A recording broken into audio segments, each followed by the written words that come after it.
Olá pessoal, tudo bem? Retornando aqui para o nosso estudo dos contratos na prática, né? Estamos nessa etapa dos contratos na verdade, do contrato de locação da Lei 8245 de 91, né? Já falamos sobre o contrato de locação residencial, temporada, né, não residencial, e nesse bloco podemos aqui trabalhar, né, uma especificidade que há na lei de locações, né, que vem de um reclamo do mercado, né, que é o contrato previsto aqui no artigo 54A da lei de locações. Né? Percebam que foi a lei de locações de 91, né? E esse artigo foi inserido pela Lei 12.744 de 2012, que é o contrato de build-to-suit. Né? Lógico que o nosso inglês aqui vai ter que fluir nesse bloco, perfeito? Mas é ainda a nomenclatura por língua estrangeira que é utilizada pela doutrina, pelo mercado, para trabalhar esse contrato.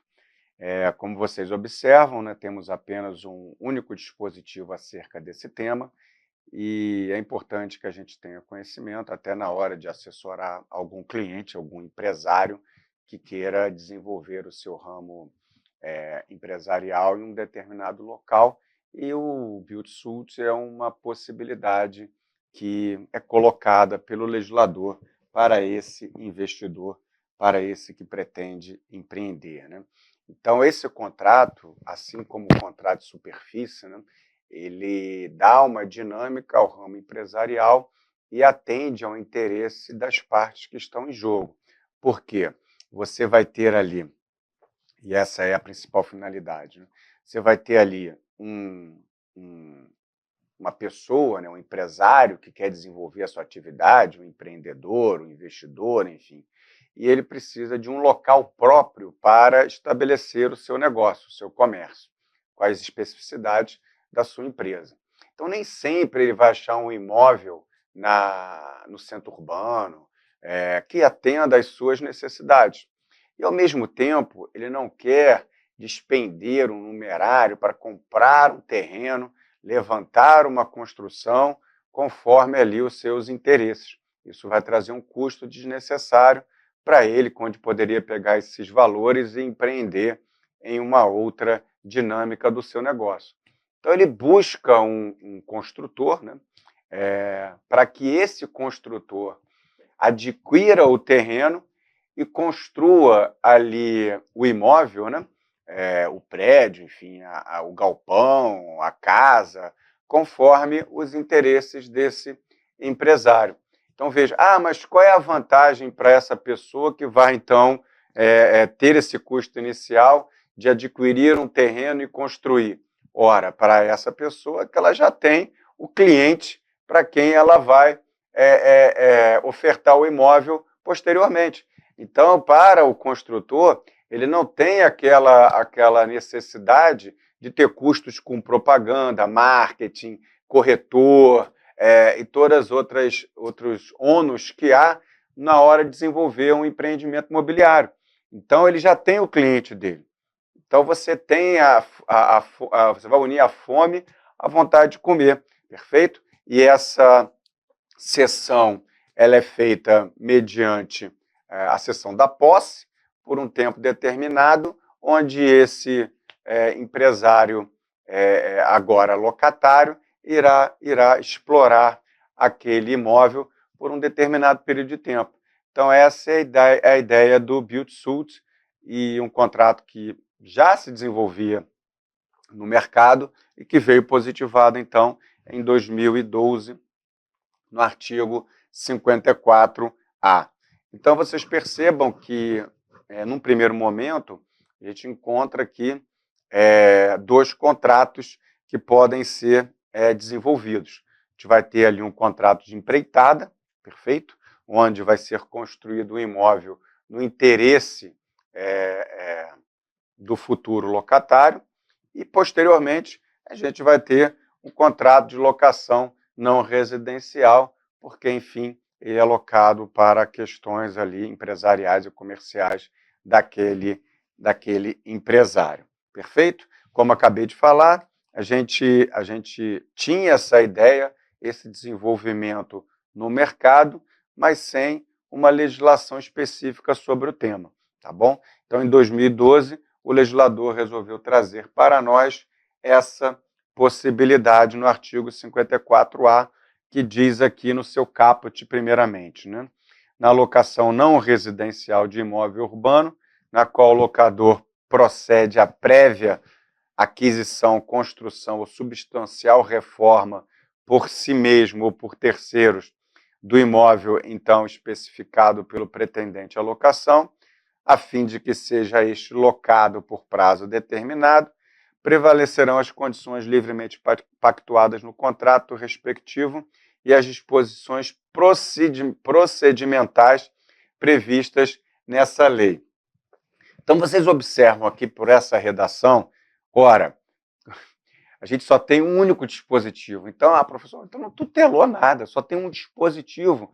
Então, qual foi a ideia do legislador? Dar um norte, né, e deixar as partes que estão nesse ambiente de paridade, né, econômica, jurídica, intelectual, a essa paridade, que eles sentem e redigam ali as cláusulas específicas desse contrato de build-suit. Então, essa é a ideia. Por isso que o legislador não resolveu engessar demasiadamente o Instituto, até porque, como a gente vem pontuando aqui, a lei ela veio à baila para proteger o locatário hipossuficiente. Aqui não há hipossuficiência, aqui não se aplica CDC, inclusive, né? As normas vão ser ali trabalhadas, as normas não, as cláusulas vão ser ali trabalhadas entre as partes contratantes e o contrato será formalizado. Vejam aqui, então, a parte final é de suma importância para tudo que a gente vai desenvolver ainda ao longo da exposição. Prevalecerão as condições livremente pactuadas no respectivo contrato e as disposições procedimentais previstas nessa lei. Então, o que está dizendo o legislador? Olha, da lei de locações aqui, a gente só vai aplicar a parte procedimental.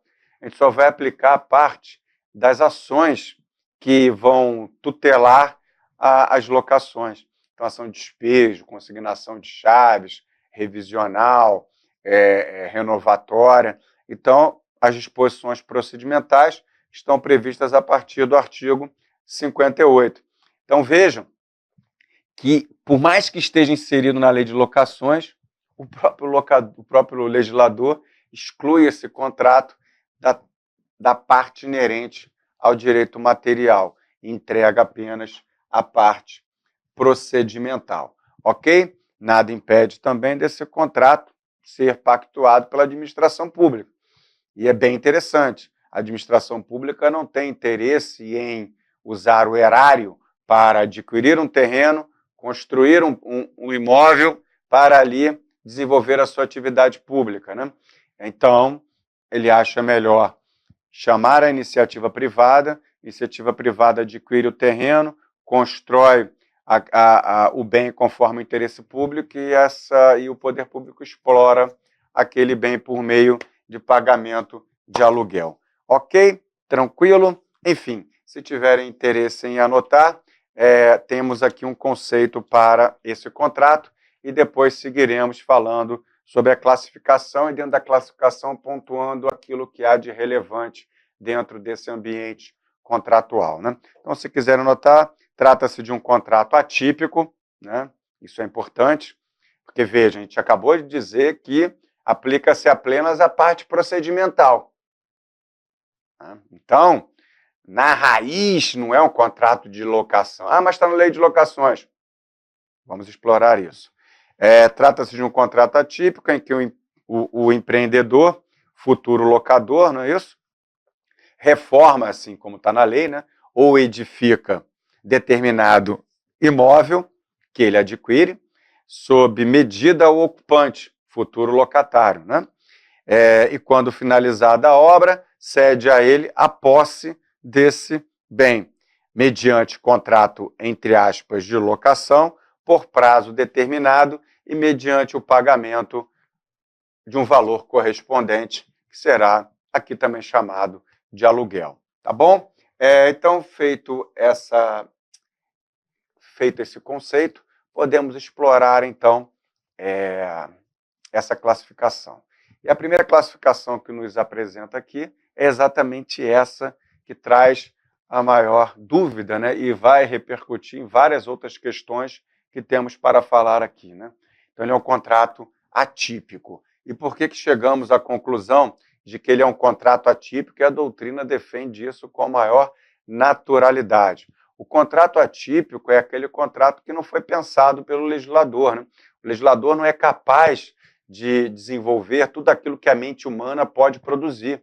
Então, a gente vai ter lá no Código Civil um rol, né, de contratos que a sociedade sempre desenvolveu ao longo da história, oriundo, inclusive, do próprio direito romano, e conforme os conflitos de interesse foram surgindo, o legislador foi ali aparando as arestas e trouxe um rol exemplificativo de contratos no Código Civil.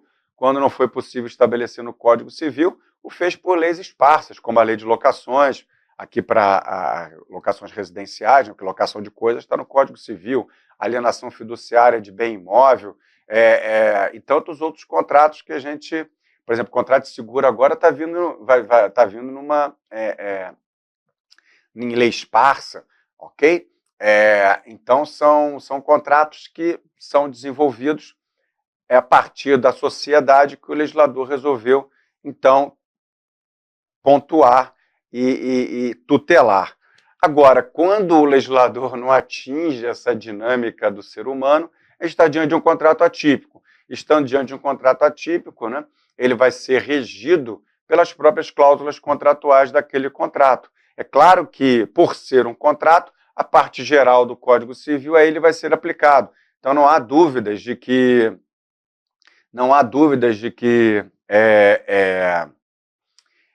os princípios contratuais vão ser aplicados, né? Boa-fé, função social, esses deveres anexos oriundos da boa-fé, os limitadores de direito subjetivo, resolução por onerosidade excessiva, correção por onerosidade excessiva. Então, todos esses princípios que regem os contratos são aplicados aos contratos atípicos, perfeito? Por ser a parte geral dos contratos. E os contratos atípicos, eles também podem ser uma simbiose de vários contratos típicos, perfeito?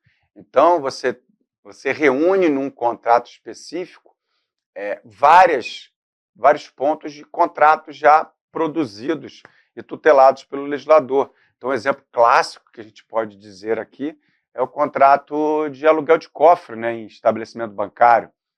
Você aluga ali um cofre lá no 11º andar do edifício daquele banco, ou numa sala reservada de uma agência, e é um contrato de locação puro e simples.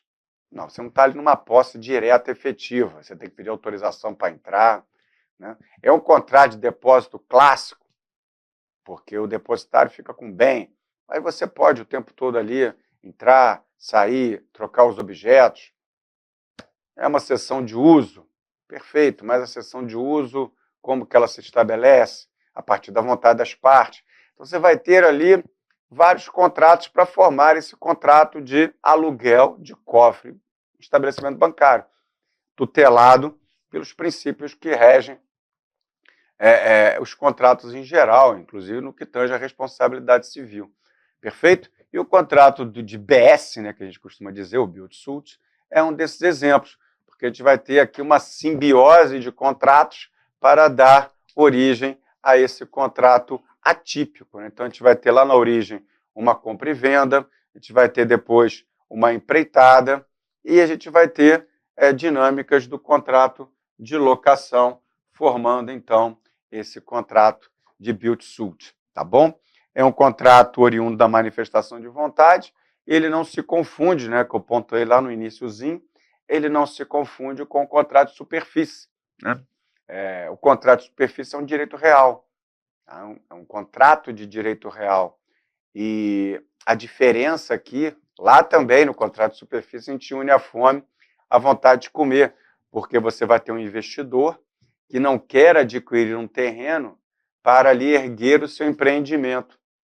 Comprar esse terreno vai ser dispendioso. Imagina um terreno numa grande metrópole, onde a pessoa queira ali desenvolver o seu empreendimento comercial, um shopping, ainda vai ter que dar no início 10 milhões para adquirir o terreno.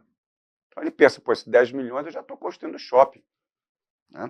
Então ele faz um contrato de superfície, edifica, explora por um determinado período de tempo, 20, 30, 40 anos, não vai ser um contrato de pouco tempo, né? E ao final essa construção, e esse é o bônus para quem cedeu o solo, que ficou sem ele por 20, 30, 40 anos, ingressa na titularidade dele, do dono do solo. Ah, mas para que ele vai querer um shopping daqui a 40 anos? Ora, para ele tirar ali o seu prolabore, a sua receita, enfim. Ah, mas ele não entende nada de shopping, tá bom, cede para uma administradora de shoppings. Mas não é só shopping, pode ser um estádio de futebol, pode ser um hospital, pode ser várias coisas que vão ser construídas nesse terreno. Só que aqui há uma diferença, né? Porque quem constrói é o próprio investidor que pensa ali naquela dinâmica, né? E ele que construiu perde para o dono do solo.